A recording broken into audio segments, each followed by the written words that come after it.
The Obama Presidential Library has just broken ground in Chicago.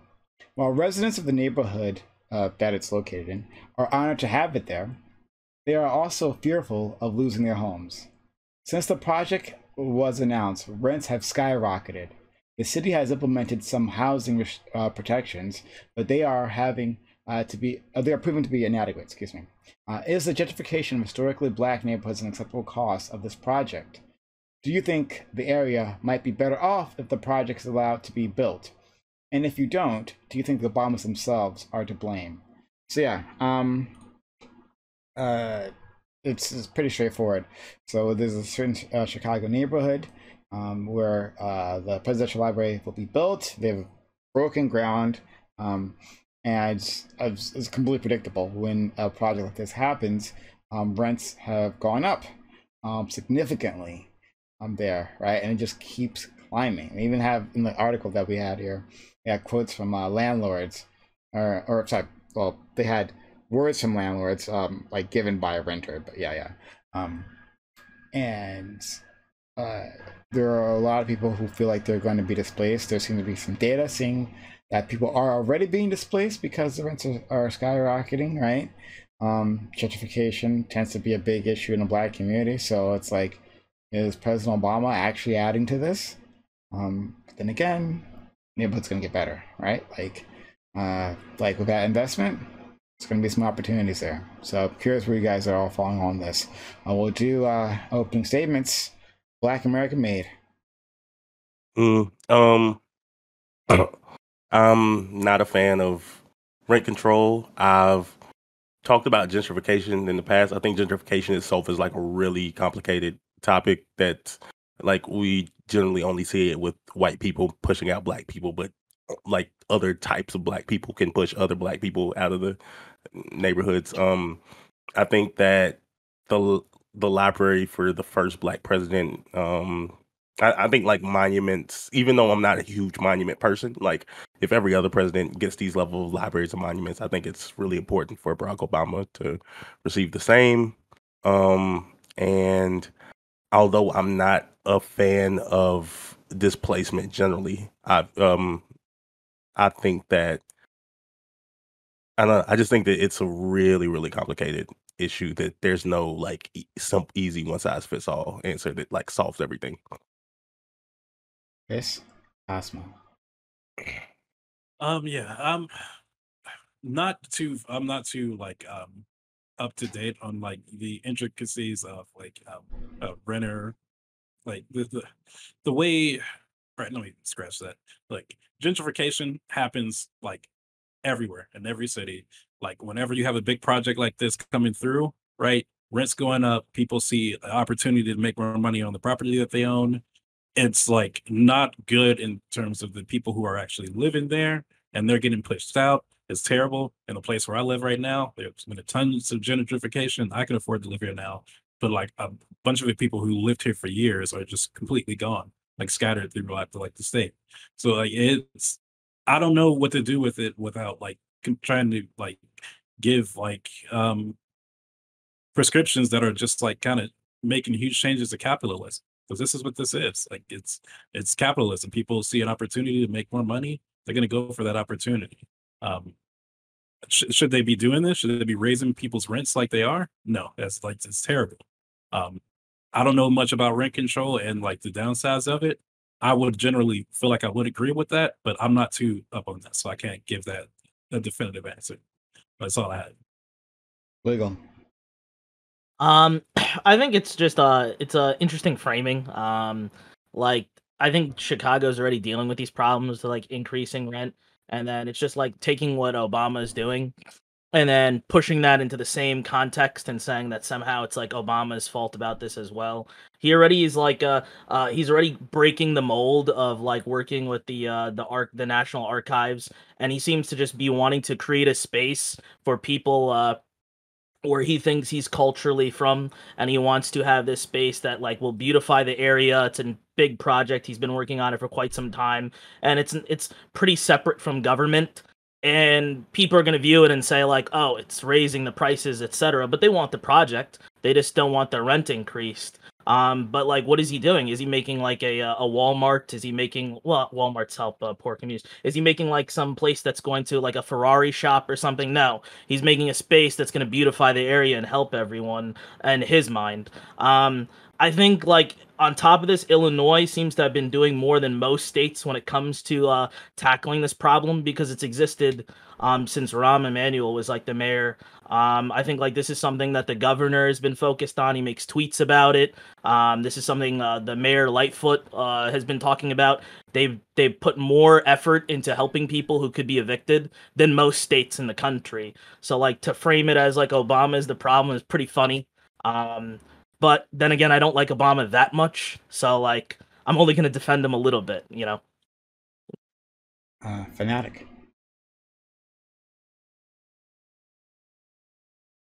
Oh, just I caught it. I think framing it as like it's anything against Obama just seems a little silly to me. But overall, I think gentrification is problematic. Now, rent control obviously can have its problems. It can have its benefits. It's all about how we navigate it, right? And I think there should be something like that, right? Because gentrification is somewhat problematic. It is absolutely negatively impacting the residents of that community. We've already seen how many problems it is. I don't know how many times we're going to continue to look at different problems that are happening specifically to Black people and constantly say, yeah, but I don't like the solution, and almost completely distance ourselves from it. I think that's kind of ridiculous. There are ways to work around these things, and we should probably be actively doing it. It's like quitting cigarettes. You never stop trying to quit, right? Like it doesn't make sense to just be like, it doesn't work. So, well, these are just the ramifications. It's absolutely harmful to a lot of these people. A lot of their infrastructure is going to be like lost in the sense of like having families to support you and things like that. Obviously, like the relocation caused by gentrification is absolutely problematic.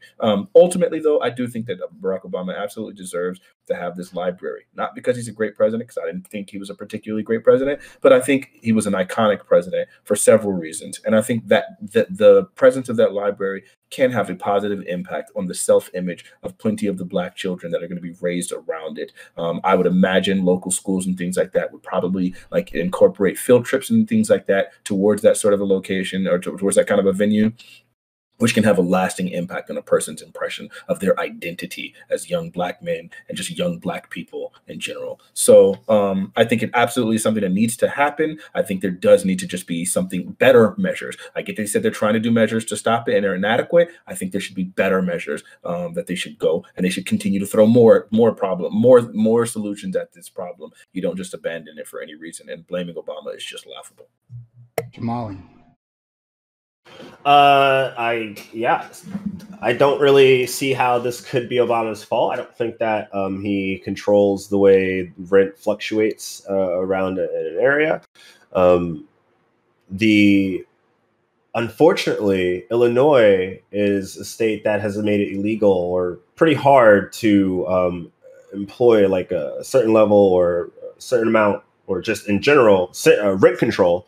So in terms of controlling the number of like the rent going up, there doesn't really seem to be anything that we can do about that, unfortunately. But helping people with paying rent is another thing. But I mean, I think that's what they're doing now, but they're only doing it for one section of the city. Like they're doing it for a space, a neighborhood right across from it, as opposed to the surrounding areas that are also being hit. And people are being displaced, and more people are being displaced as we speak. So it's unfortunate because people aren't going to be able to pay their rent.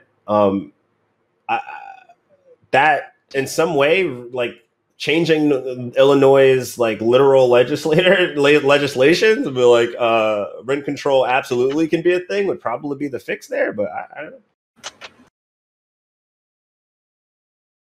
Okay, let's go to Jay.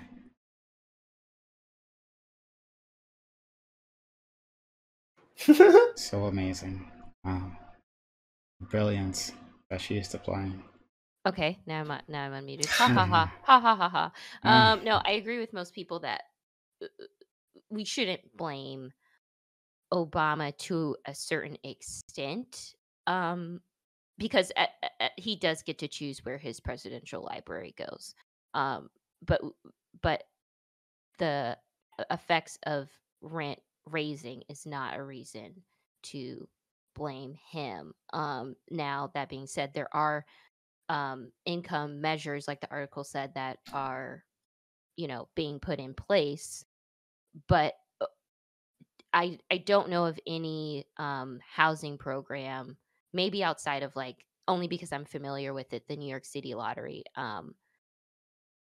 There aren't many housing programs that benefit people immediately, and I can't remember when this is going to be built or finished being built, but I do predict by the time it is finished built, it's going to look like a vastly different neighborhood, and that's going to be a real uh misfortune, in my opinion. um yeah, that's all I have to say. Django. Yeah, obviously it's weird to blame Obama for this. I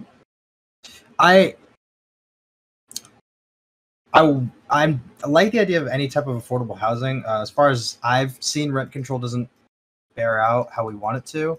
But it's been a while since I looked at it, so kind of during the start of this, I'm gonna be hot reading some stuff to remember where I am on that. But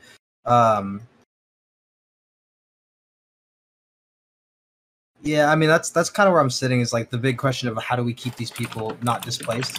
I think the library itself is a very, very good thing for people to have available to them. Fanatic, we can hear you typing very loudly. Yeah, that's about where I'm at. GSU.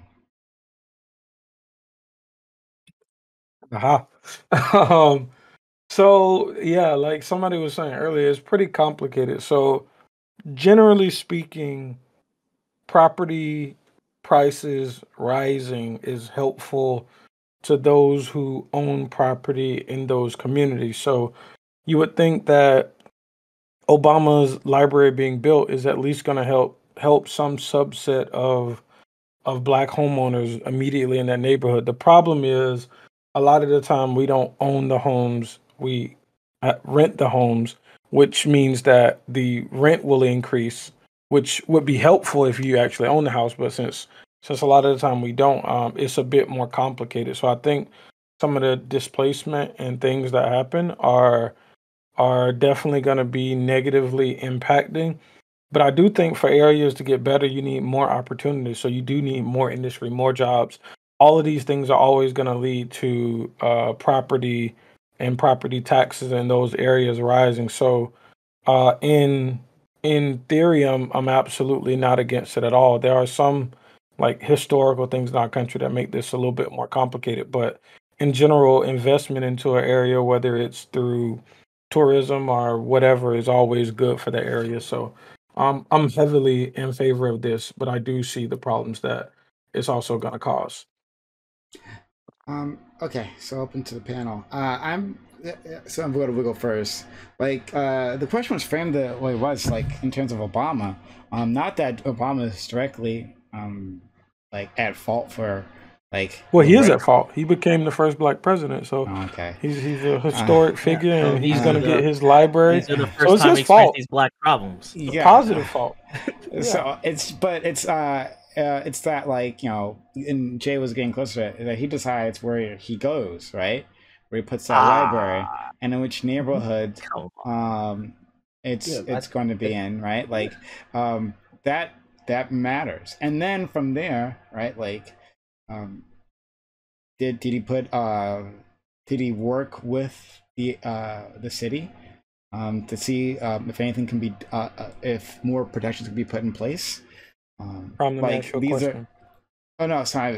You don't have to ask me a question. The point is that, like, this was the thing. So people were thinking, like, blaming him for rent in particular. No, of course not. Of course he's not in charge of that. It's not important. The part is that, like, where he placed it. Like, does he bear any responsibility? If he ends up destroying a black neighborhood, right? His library ends up destroying a black neighborhood, then does he get nothing? Like, for just like absolutely no, I would say involvement whatsoever? I would say if one day I become so big that I gentrify my hometown, I'd be satisfied. Oh, man. I'm joking. Let's go to Wiggle and then Chris. Yeah, so democratic. like he has like this is a large project, so he had to work with like the city to have this up. And I don't know, it's kind of weird to say like he chooses because like he broke the mold. Like usually they work alongside government and they work with the National Archive system in order to get like in order to like put together this project. And he's working outside of them, so he doesn't have access to a lot of the files that he normally would like a president would normally have if they went through the process that way. And all these other presidents get to choose and usually choose like some place that has to do with their upbringing or where they're from or where they want to culturally affect. So if Obama didn't put it like in like Southside Chicago like that, like I think that's emblematic. That's something he's doing that's showcasing like he wants these people to have like this because he feels like this would be helpful for this area. This defines him. This is where he wants the name Obama to be. And it's honestly a beautiful project in that way, just from looking at it, looking at the plans for it. He had to be working with them. I think in like it says in the article, like since 2015 or something, they started like discussing it and they started to break ground recently. Outside of that, like there's been a lot of aid that's been going to people all over Illinois, and then specifically Chicago. There's more aid that's going there. Like the governor talks about it, Pritzker. He's tweeting about it like mad. You can just look at his Twitter. He talks about how he's put more towards like helping people who are renting and helping individuals that are like potentially going to be evicted than any other governor in the entire United States. He talks about how he's allocated all of the budget that they've been given for it already. And obviously it's not because he's like an amazing guy. The guy's a billionaire. And he's like he's tied to the whole Blagojevich stuff, etc. It's more so because of the pressure that people have been putting on their leadership. Like then you have the acting of like Lori Lightfoot. Lori Lightfoot, I think, put together a plan, the mayor, and the Chicago City Council, I believe, was unhappy, and they put forth another plan. And then you've had ordinances put in place to give aid to people that are renting, etc. There's like so much aid that's going to like people who are renting and homeowners in the area. It's ridiculous. Like when I was looking into it, it was just like a black hole of finding out more aid that they're getting and more aid that they're getting. I think it's more likely that like the reason we're focusing on it is because Chicago is an expensive city to live in, and it is getting gentrified for a long time. And now there's this Obama project, so it's exciting again. I think that's largely why like it's being brought up. I think it'd be easier to talk about gentrification in another city that's doing less, you know? But that almost sounds like a bit of a whataboutism, like because I guess there's other cities where whatever, and like gentrification in general like can be an issue, but this specific issue that we're talking about is specifically related to Obama, like specifically this thing, right? Like if it wasn't for this thing, we wouldn't be talking. Thank you so much for donating to the hype train. Thank you. Like it wouldn't specifically be like if it wasn't for the fact that it was Obama. I mean, if it wasn't for the fact that like the Obama wasn't building this thing, we wouldn't be talking about it. We're specifically talking about it because of that, right? And like, Yeah, on and it this doesn't panel. matter, and it doesn't matter like how many different things that they're throwing at it. Like they can throw like how much money. It's not just about money; it's about what type of money you're doing and which ways you're trying to control it, right? Like because we've seen how many times we pour money into education and it doesn't actually Yes. fix everything, right? Like it's not just money; it's about how we do it, right? So we can still look towards more solutions, and they don't all have to be monetary. I think when it comes to when it comes to rent, largely like unless I can't say we, unless the people of Chicago eventually decide to get rid of the rent control, because I don't think the city council can't get rid of the thing that I think Jamali was talking about that like makes rent control illegal. It has to be done within like Illinois. They're putting as much money into helping these people as possible. They have lines that you can call, etc. There's aid coming from the state. There's aid coming from the city. There's people saying that's not enough aid, and then they're working to put up new plans to get more aid. And there just seems to be more and more aid that keeps coming to these people that are asking for it. And that's why I show it in comparison to perhaps like another space where they're not getting that. Like if anything, I would imagine the people of Chicago are like on the forefront. They're the people that are like fighting and asking for this aid all the time, getting it. They're doing the work. They're complaining. That's why we're getting like that's why they're getting what they want, because they're showing they're being represented. And if they're not getting what they want, then that's a problem with the system as a whole versus like a problem with specifically one city. Since I first brought it up, can I just say my specific issues with like rent control? the specific issues I have with rent control is there, and there's a number of them. These are just the biggest ones I've seen, like through data and anecdotally. Number one is it disincentivizes like maintenance on buildings because the people who own the buildings they don't want to upkeep the buildings because they want the people to move out so they can increase the rent again. This is true statistically, and then I also have I have friends in like metropolitan areas who have dealt with this. Number two, it disincentivizes what I believe will be an actual solution to the issue, which is increasing housing supply because developers don't want to make heavy levels of investment into these cities because they know once they set the rent and people move in, they'll never be able to adjust it to keep up with inflation. It's just not like a smart investment move long term.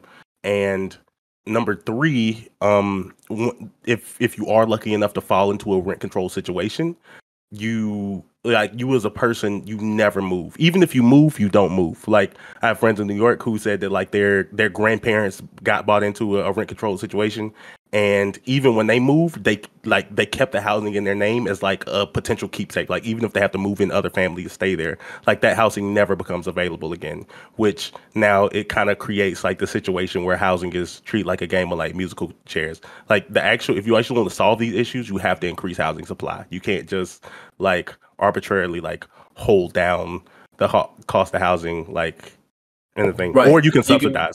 So you could do those things in tandem, right? You could increase the housing supply and like do some sort of rent control in order to prevent people. And of course you don't have to do like a permanent freeze like New York did, right? Like there's like different ways you can do rent control.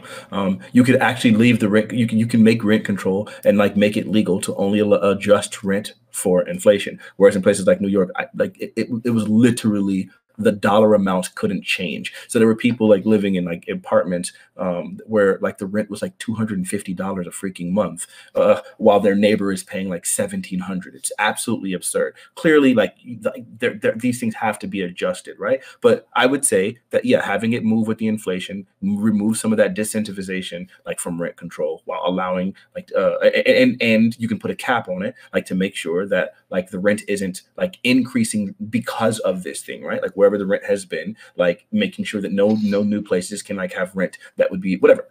We have to get into the specifics of this. All it boils down to is there are ways to achieve this goal without doing like some of the failures that New York has done. Like we just have to keep trying, keep figuring it out.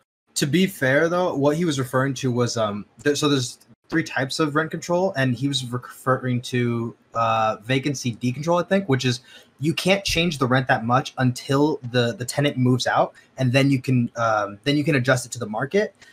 What you're talking about is a full rent freeze, which is what you don't want. You're saying like kind of like restrict it, so that even though there's a tenant there, there's a new tenant there, no matter what, just kind of like limit how much they can increase it, right? You're saying that one, that middle one? Yeah. Okay, yeah. That's like the middle ground, and as that seems to be out of the three, my favorite, because obviously I don't want to incentivize people to get kicked out so that the person can adjust to the market. But if that has to happen for the places to be worth being rented to people, because like one of the issues with rent control is obviously people will be like, well, it's not worth renting, I'm just going to sell it. And then you get less places for people to rent. As long as we're capable of achieving that, then that's a pretty big part of it, I think. But sure. What we need is for someone to buy these houses and then give ownership to the people living there. This way, they're not renting; they own the properties, and then they can do whatever they want with it. Okay. I don't think everybody wants to own. Jamali, nobody's stopping you from doing that. No, I didn't say. I'm what? joking, bro. Don't answer that. What? And so confused. Like, huh? Yeah. So like they have like there's this coalition of people that came together and they worked with the city council, and they already instituted what a few of you guys are talking about, where they have it where like when they do a redevelopment plan, there's all these like vacant lots and stuff. They say it's like 52, and they're saying like they want at least 30% of it to be affordable to very low income households. They set the parameters. They say the household has to be making 50% of the median income in the area. And they say that's about $45K for a family of four. Then they talk about the loans they're going to be giving. They say an initial commitment of $1.52 million to a loan fund for acquiring and rehabilitating vacant buildings, followed by $100K annual commitment. They talk about a commitment of another $1.5 million to a program intended to help building owners refinance their property. Thereby, like they say, this is keeping rents affordable. It was like a part linked in the article. Then they talk about another $1 million commitment to the home improvement grant program. And as you see, like $1 million doesn't seem that much for like Chicago, but this is like what they were able to argue. One of the best parts in this, the part that I think is the nicest, is they do have like the right of first refusal put in there, which talks basically about what you guys are talking about, where like somebody gets the ability to like offer to buy the space if they're renting, and that seems to be kind of like what you're talking about. I mean, you could go further, and you could do what like Portland talks about. People in Portland are talking about, which is this idea of like the right to return, which is like this idea of like if I lived in an area and I'm from this area, I should have this ability to come back. There should be spaces put in place that prioritize people that are from this region originally, from a generation or a few generations before. That is an improvement you could do on top of like the right of first refusal. But the right of first refusal is kind of like what a lot of people are arguing for right now, like people who are getting gentrified against. Yeah, but here's the thing. And unless maybe you have different information, the article, what I've read in the article that I forwarded, says that protection is for Woodlawn, right? So there's Woodlawn, which is sitting directly across from the library, and then there's other neighborhoods that are also being affected, right? It's just not one. Like, you know, the gentrification doesn't fall along the lines of one particular neighborhood, but there's more than one neighborhood that's doing it. So the help that they have put in place was for Woodlawn, but not for instance, South Shore or other neighborhoods that are also having these issues. That right of first refusal, that's for Woodlawn, not for the rest of the city. Now, if you have other information, then I'd love to hear it. But that's my understanding. Yeah, so like So it should what be is stopping? expanded. Yeah, like what's stopping this from being expanded beyond Woodlawn? I Like, don't know. if the people of Woodlawn have like gotten this win and it works, what is stopping like others from asking the same thing? What is from what Rory, is like, well, they are asking the same thing. They are actively protesting and asking for support, right? What is stopping Right. the U.S. from investing in children, right? Oh, it's not the same thing because No, like what we're seeing progress happen at a faster rate than with the United States federal government. Like as these people are asking, they are getting what they're receiving. Like within like Illinois, how like this has been a problem since what, like Obama was president 2008 till 2016, 2015 is when he's been talking about moving this property here. Since then they've been discussing like the rise in like rent costs, and the people of Chicago have been getting results. They have been unhappy and they've been asking for more, and they've been getting more, and they're still unhappy and they're asking for more, which is good that they keep getting what they're asking the for. one neighborhood. That's not but the then, that's just where this ordinance is going. Like the governor himself has been giving out all the money that was allocated to him. He's already doled out a lot of that money to help out like families all across Illinois. He can't just only help people in Chicago. Then on top of that, you have the mayor of like the mayor who's also helped people in Chicago as well. Wait a minute, Like hold on, sorry, what? Hold on, like, can you explain that? I don't know exactly what you're referring to. Maybe, So, maybe. for example, like, there's money that was Let me finish what I was going to say. I'm not sure exactly what you're referring to. So you're talking about the governor who is giving out money to families in general. Well, that's good, but is it specifically how is that money going to housing protection or to something else? Like, what is It's it? specifically for housing. It's Okay, specifically go for ahead. people who are experiencing rent problems. This has been a problem that's been happening in specifically like Chicago, like for this example of like that we're talking about, for like quite some time.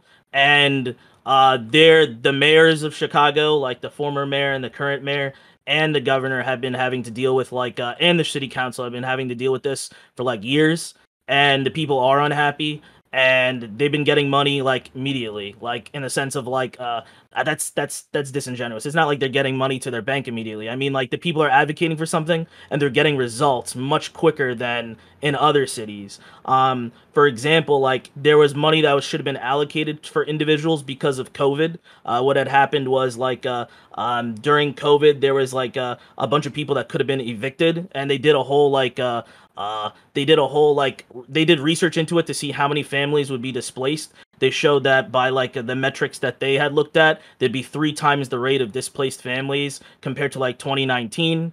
They allocated as much money as possible because for them that would have been like for the people of Illinois that would have been like a huge catastrophe. So like he's been allocated money as quickly as possible to help people that are renting. He wants to look really good. I imagine eventually his re-election is going to come up. And then beyond that, you have like the mayor, Lori Lightfoot, who is coming after like Rahm Emanuel, and then she's been like trying to propose new changes to satiate the people in Chicago. And the people are unhappy. I think she put forth a plan that people were unhappy about. And then the city council had their own plan by that, and there was this coalition that came together, and they proposed what happened for Woodlawn. But then there's also like departments within like that. There are also departments within Illinois that have allocated money. There are a bunch of different housing departments. I'll give you some of the names and what they did because like I'm not from Illinois, so it's hard to remember. There's the Illinois Department of Human Services. They're the people that looked into the plans of the amount of vulnerable households. They saw that's like over 400K households will be experiencing what they call housing insecurity, which is just like a liberal way of saying like niggas is losing their houses. And then beyond that, they looked at the amount of people that are probably going to lose their houses from that at 60K in 2021. They allocated a bunch of money for it, and they've been having like rental assistance programs. There's eviction help, Illinois, that's been putting together money for people who are like evicted and want to get something back out of the experience. There's the Illinois rental payment program they put forth, and that's after like Governor Pritzker said that he wants to have some changes. That has like a total of $1.5 billion in funds.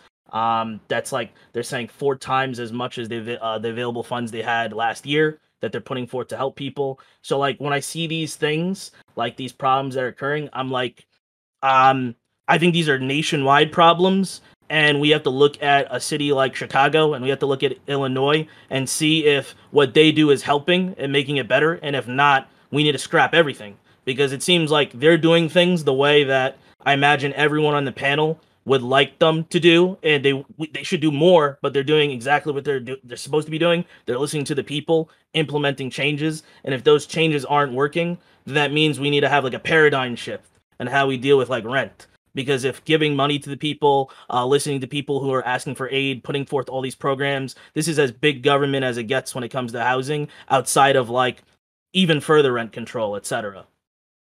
I have a question. Do you know how one applies for one of these aid programs? Like what that process is? And one of them you had to like submit like there's like you go on a website and then you give like all of your information, and then I think they there's problems with that people have because it requires some level of identification or information, but it's like filling out a form, and I think they remove some of that. I'll send you a link for the site that I looked at.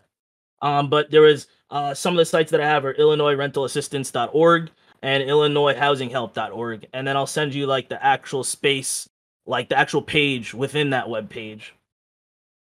I feel like there's like, don't get me wrong, I'm sure there's like things that make things difficult for like specifically like poor communities, but as far as like application process, it seems like one of those hurdles that like that you can't really remove out of the way. People like you do need some base level of people applying applications, and there could be more people to help, like more people invested to help people walk through those processes. That's what my brother does for the city he works for. But like I think they're just, when you're dealing with that level of money, it probably does need to be some level of like proof of identity, proof of address, proof of potential, like work. Like those things don't seem to be things we can get around. No, Also, I yeah, want to I agree. go I ahead. agree. There needs to be an application process. I guess my thing is, and thanks, Wiggle, I'll look at it, is these take time, and how many, with all of the resources that they're putting behind for people to have the money, how are they helping people get to that money is what I'm trying to get at. Yeah, Like I think who's behind that, you so. know? That's always one of the big problems. And I think another thing is like it's really hard to kind of like look at this this specific instance, and then try to use this to determine how effective things would be in other places. Right now, we're like really on the heels of a freaking pandemic where people have lost their jobs, and there's just all of these like upending. People have literally died and lost their families and support structures, and all of these kinds of things, and all these added expenses. So I would say that even if these were the best systems, we still might see some problematic outcomes just because of like the circumstances regarding that, right? Yeah, I agree with that. I This has been a huge issue when it comes to like metropolitan areas in general, right? I don't I don't think it's fair for like to kind of like look at Obama like placing his library in a black neighborhood and being like, well, maybe you could have just put it in somewhere that's white and affluent, rich that they could afford it. Like that. So we should have That's gave not the them the point. increase in Yeah, yeah. prices for housing. We should I have mean, gave the if it, wealth to even if them. it was, Okay. I think it would have been disrespectful to do that, right? Like especially people would have been looking at it funny, like, wow, you had the ample opportunity to put this in like a black area where like a lot of kids and people can like look at this and be proud of something like this and have And it's a somewhere to go. library. Yeah, it's a library. It's like this is something good for the neighborhood. The problem is when it comes to a lot of metropolitan areas, they've been growing in popularity and demand for for a while now, and they're gonna just keep growing. It's gonna get worse, right? A lot of even when it comes to like rental assistance programs like a Section 8 or a HUD, like there's landlords who won't even accept it now, right? They don't get they don't care. They'll outright refuse because they can't raise their amount of rent like they want to like once they get locked into whatever like set with how they get set up, right? Some like dependent there's certain situations where it does go up, but that's really rare and it might take a long time, and a lot of renters like a lot of homeowners don't want to deal with it, so like they'll just outright refuse to accept certain like rental assistance programs, right? They'll make it hard for you like again somebody brought up the maintenance thing where like they'll purposely not like perform the maintenance that they need to in a Bam. certain place, yeah, to like get people to influence people to move out.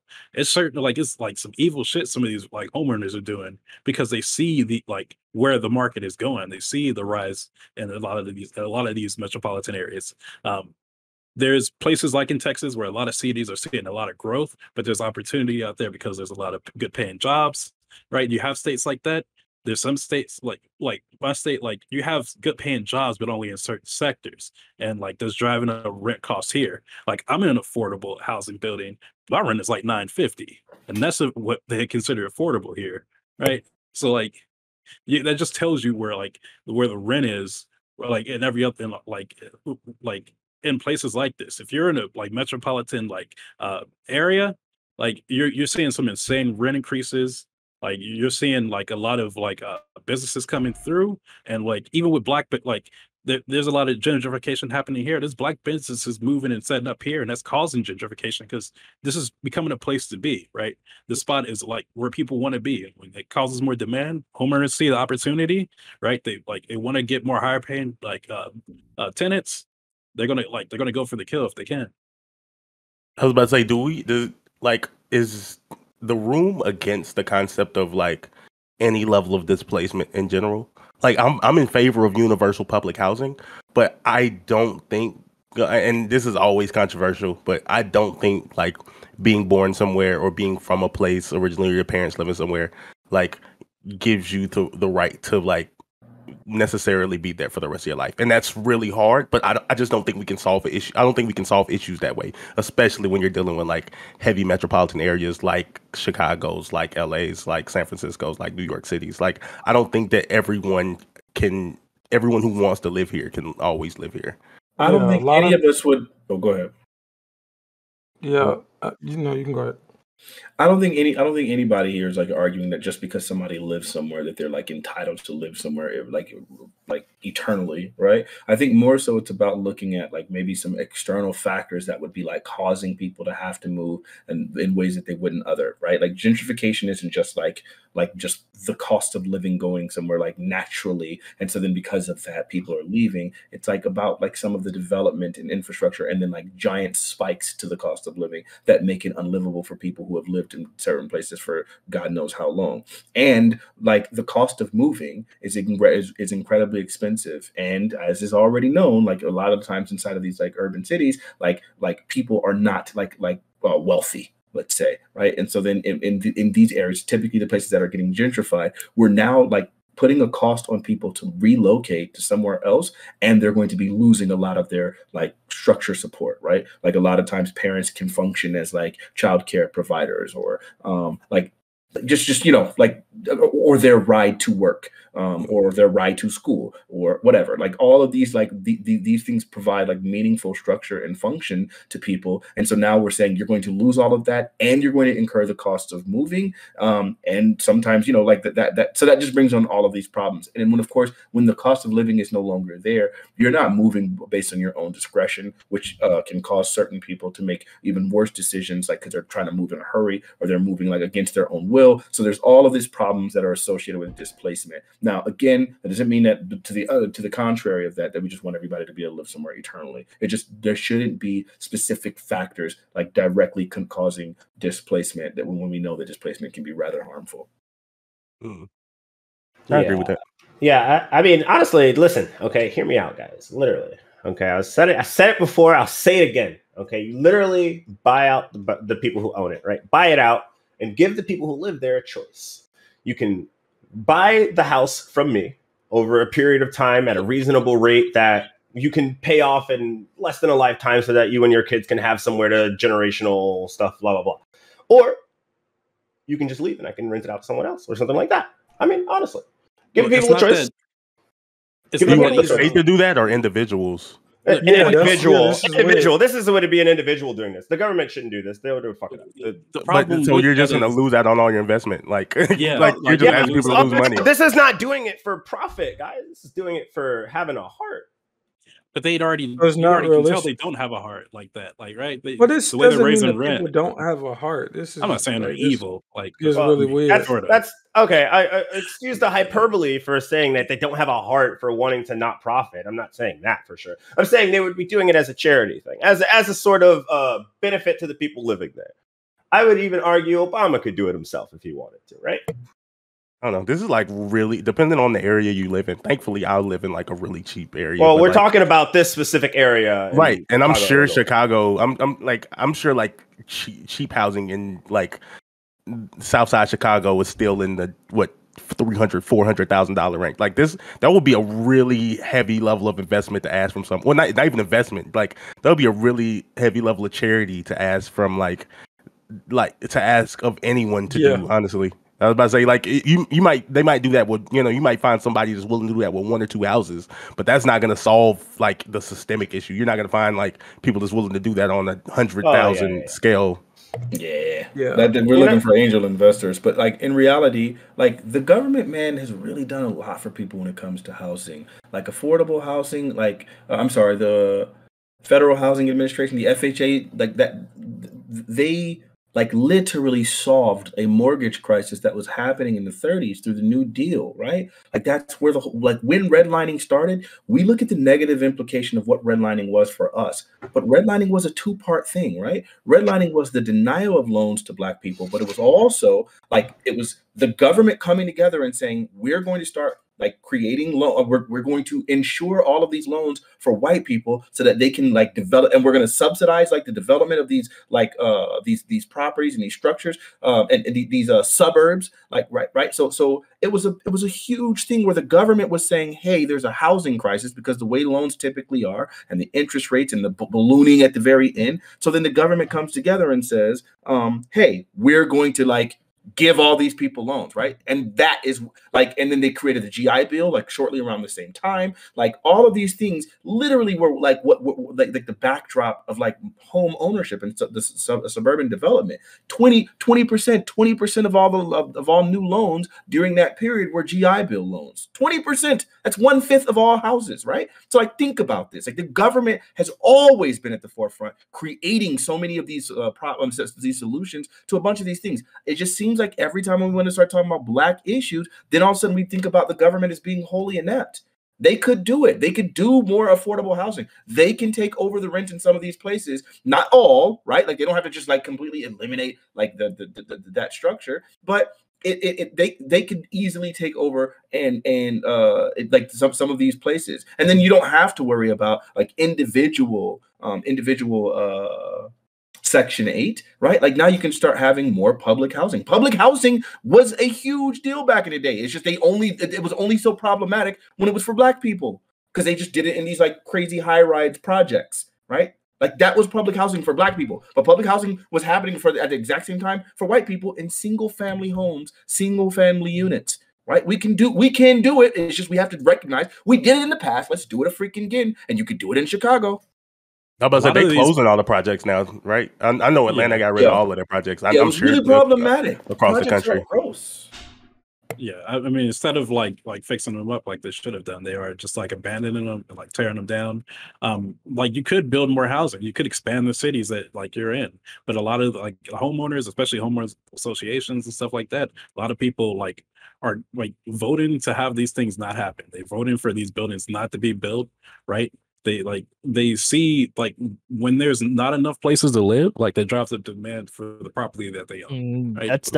That's time for like I'd say that's time for the government. I would agree with Fanatic on that. I think it's time for the government. I think like if it's too perverse of an incentive, it's just like Gambit's talking about, where it's like if you're a homeowner in one of these areas, the property value is going up. This is good for you, and so like if you're a homeowner, this is a piece of capital that you have. It keeps going up in value, and then when you retire, you leave, you're sitting on a giant nest egg. You're now working against the people that you live around. You're working against your own people, and you're incentivized. Like, why should we look at that person and say, demonize them without understanding that that's something that's too perverse an incentive to not be involved in? If you own a home and the value is going up and it's worth that much, that's crazy. What if you have kids and you want to give them some of that money? So that's a chance where like the government needs to step up and see that this is something that is like too perverse an incentive not to be a part of. It's the people working against the people, and we have to do something in order to make sure that like people who are homeowners aren't fighting against people that need homes. That's why I usually have like zero sympathy for people who complain about like property taxes from your property value going up so much. My bad, Gambit. No. Yeah, some of these things are just complicated, man, and it like really highlights the problem with starting in poverty and like why it's it's so hard to quantify how disproportionate it is, right? Because at one point the government started to give loans more, well, not government, but businesses started to give loans more liberally, and then that led to almost a financial collapse. So like it's really like, I don't know, man. The issues with poverty, I don't see anything out of it but some sort of true reparations. I think, and that's still, even that would be over time, right? Because people have to get access to funds, then they have to learn how best to use those funds. They have to learn which careers to take that can generate more funds. So like poverty is such a gigantic issue that yes, it's going to rise up in almost every topic that we talk about, but I don't think it's ever going to be an easy solution. I think that a lot of things that if they're tried, such as like giving out more loans, blah, blah, blah, then if people aren't understanding how to like best use those resources, then bad things are going to happen. So like, it's just like the problem of poverty is like, it's just gigantic. Like, I think that's a bit of a mischaracterization, though. It wasn't just that they got significantly more liberal with the loans, it's that they were doing specifically predatory loans and what is now known as reverse redlining. That's what would cause that collapse. And then, of course, I think it was called Glass-Steagall, which Bill Clinton had reversed, allowed them to start taking these insane amounts of risks and like doing all of these insanely subprime loans. Yeah, that's really what it was, more so than that. But I don't totally agree that poverty is it's a really, really hard thing and really complicated. But I also want to point out that there was a combination of things, right? Like we saw insane economic mobility thanks to the New Deal. It just so happened that the majority of those recipients of the New Deal were white people, right? Like I think that was by design, though. I think our government has shown that it's willing to do economic policy for white people, but when we talk about black people, we do silly shit like social policy only. Like we don't do economic policy for black people. So that's like, absolutely, to me, that's why like I don't care of anything that the Democratic Party talks about if it's not economic policy. I literally could care less. If it like all of this we want to make sure everybody understands what racism is. All that shit is like, it feels good and it is real good, but until you're doing economic policy, you're never going to solve shit. I don't care if every teacher in America is teaching CRT. I care if we're giving black people the resources to get out of the situation that we're in. Like, and that's where like I get hung up on the politics thing. I could give zero fucks about social policy at all. Like, to me, at the end of the day, it's all about money, and I want people to be able to migrate from where they are now to a better situation, and that's going to take money. And even in these social spaces, like the from the left point of view, like it's really easy when it comes to economic policy to get really class reductionist. Like anytime we talk about like economics involving black people, they're like, but what about other poor people? And it's like, no one said that those other poor people don't exist, but black people were like have specific issues due to like specific targeting against us, and those issues like there's a lot of bad black movements that like I disagree with, but I do think there is a reality that like black people's economic issues in particular should be specifically addressed. Yeah, it's primary. Like, it's the primary issue.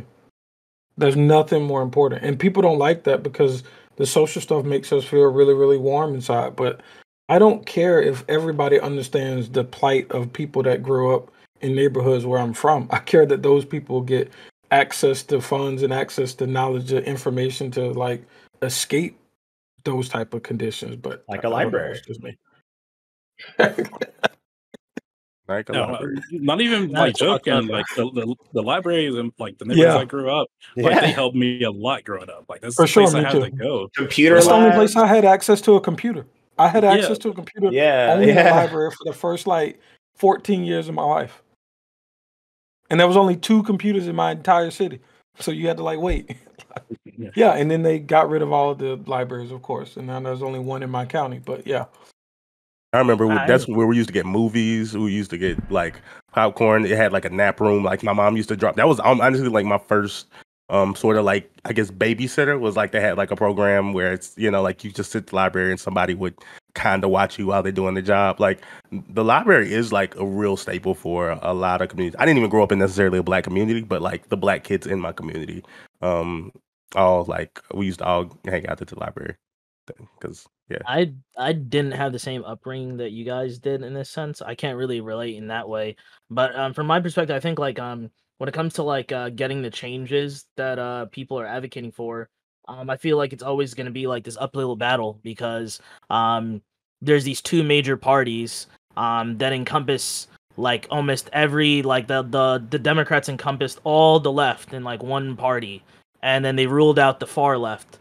And it's almost like anything, they're always infighting, but then anything progressive that gets passed, they get all the credit. When it's just a section of the Democrats every time that should get credit for any individual action, they're not really unified. And then you have this other body that's just always working as an obstructionist force, like this party of like old Reagan and now Trump, that's just like, austerity, cut spending, cut taxes, and it always feels like an uphill climb because like there isn't anything that's further left that could be accepted in any way. I feel like in New York, I posted a link. Like I was really hoping India Walton would win. She was supported by the Democrats. She ended up losing. You have like what, a 5-term mayor in Buffalo who won through a write-in.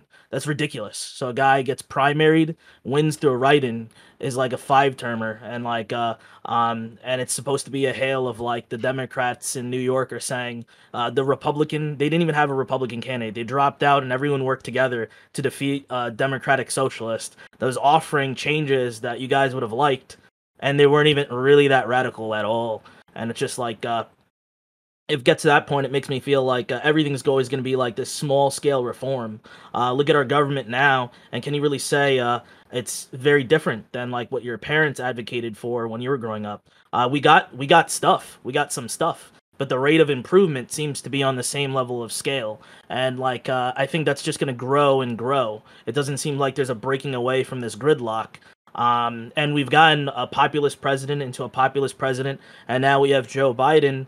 And it's sad to say Joe Biden's probably the most progressive president we've had in so long. And can you really say he as a person is progressive, or is it just his administration? It's like the system fighting back against the voices of tomorrow. The system saying, "All right, we'll give you this much, Just please let us have our toys, and please let us have the systems that we built our whole lives on. And it's kind of like it makes people lose faith, and it's annoying. I don't disagree with anything you just said. Yeah, preach. I don't know. How about any other thoughts on housing or rent? I feel like we sort of went through it all. At least I know I said everything I had to say on the issue.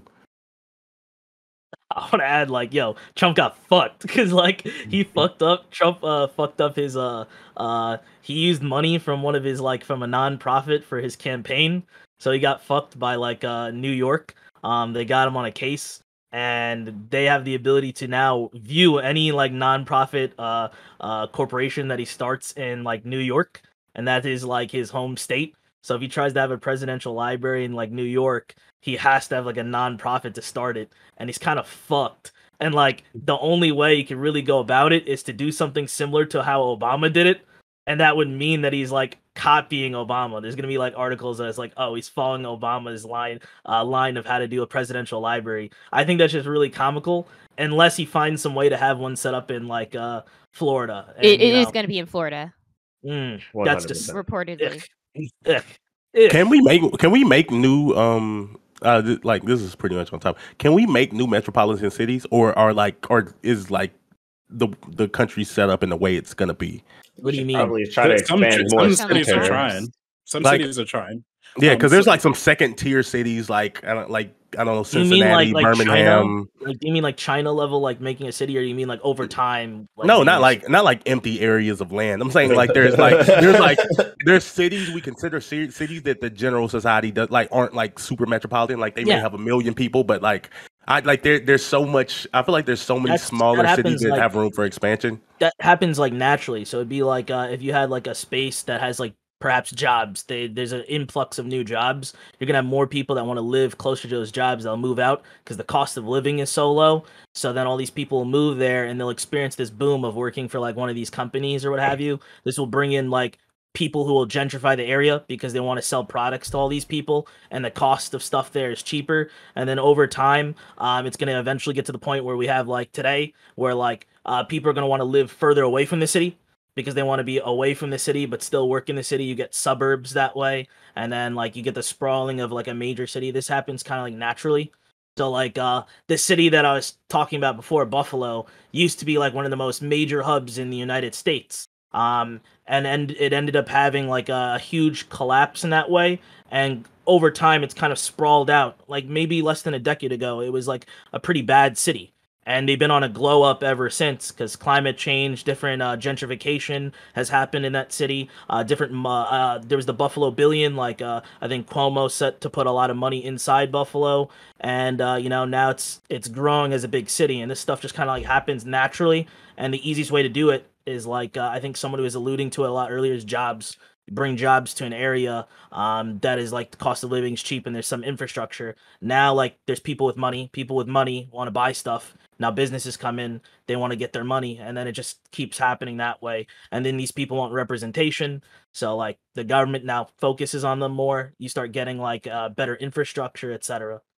I don't know. The last two growing cities I know in the country, like at least on a major scale, are like OKC, Oklahoma City. Once they got the what you call it, and the Phoenix. Well, is Denver growing? Denver's very Denver's yeah. very good. A lot of these cities are seeing, especially since COVID, like are seeing like a massive increases. My city, like I'm in Cincinnati, so I'm like a B tier. Like this city's like a B tier city. Like, but we just got a new soccer stadium built. Like it's like 5 blocks away from me. And like they secured the date for the World Cup in 2026, I think. Right. So they're doing all these things, like outside of the like main metropolitan area. There's like a layer of like abandoned houses and buildings that people have bought out, and they're priming to make new like buildings and infrastructure there. More jobs are coming into the city. Like a lot of gentrification is happening here, right? Is like you can see the growth happening. You can see where they're primed to expand more, right? And the city's getting more recognition for things. I think that's happening to a lot of cities like around the country, especially as like climate change since that like is happening. Like some of these cities are growing, some are losing people. So if you're in rural, like especially if you're in rural areas, like, or a city that's like just pretty isolated, they're seeing a lot of like people leaving, going to other places, going to either bigger cities or up and coming cities. And I think we're going to see a lot of cities expanding, getting bigger rather than a lot of creation of newer cities. I guess I would say, Yeah. right? Like I wouldn't see that. I wouldn't expect that to happen anytime soon. I just see like the cities that are already established somewhat, getting bigger and growing and investing more. Okay. There's a oh Oh, sorry. um, Did you have one, there's a Austin? few things. There's a few things like the government could do if you wanted to like for them to expedite it. Is they can make it better for like a business to be in a certain area, like give some subsidies to build in a certain area or do a project. Outside of this, like infrastructure, if good infrastructure is set up, especially like stuff like for internet and roads, etc., in a certain area, if we had better transportation, all of a sudden, if you're going from one location to another location, everywhere in between could be a stop, and that could be a place that people live and products can be sold, etc. And then if the internet's good, etc., you might have businesses that want to set up. For example, I think like private on the private side, you had Google that had this whole project that they've kind of like stumbled with Google Fiber, where they wanted to offer Google Fiber across the United States in specific cities, and it was like a big thing to have your city accepted by Google to install their systems.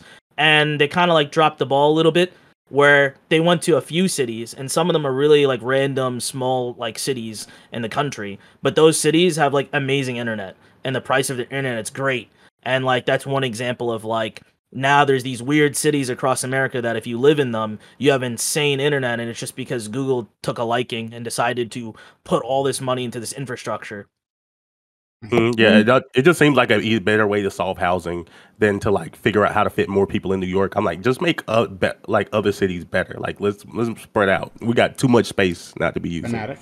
But it's not just that these other places where Google just happened to choose these places. Is that like a lot of places that they were going to, there was some like a rejection process because some of the infrastructure in there was owned by other cable companies, and then like it wasn't like Google was just going in and just saying, oh, we're just going to create brand new, like never before used infrastructure, or it's that in places there already is infrastructure there, like, and so then like Google would have to be encroaching on these other places, like on the stuff that's already there, and that's like an incredibly difficult thing to do. So there was it's like power companies when they want to come over there and do stuff like that. Yeah, that's so shisty. So that you're saying, do you think it would be like? Do you think that means like they were piggybacking off of their work to do their project easier?